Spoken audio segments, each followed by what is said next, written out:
இன்னைக்கு பிரியாணி சாப்பிட்டோம் மக்களே. அதோட டேஸ்ட் எப்படி இருந்துச்சு, அது எங்களுக்கு எப்படி கிடச்சுங்கிறத அந்த வீடியோவில் பார்ப்போமா. எப்போதும் போல கேண்டீனுக்கு சாப்பிட போயிட்டு இருக்க வழியில பார்த்தா சென்னையில் அழகான பூனைகள் இருக்குதுங்க. சென்னையில் வந்து தெருநாயை விட தெரு பூனைகள் தாங்க அதிகமாக இருக்குது. அழகாகவும் இருக்குது, டிஃப்ரெண்ட் கலர்லலாம்.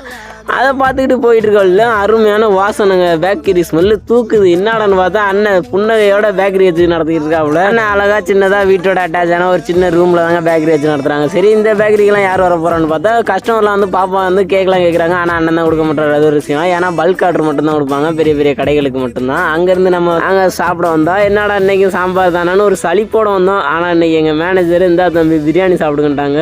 ஐயோ, நம்ம மேலே நம்ம மேனேஜருக்கு இவ்வளோ அக்கறையான எங்களுக்கு ஒரு டைம் பக்குன்னு ஆயிடுச்சு.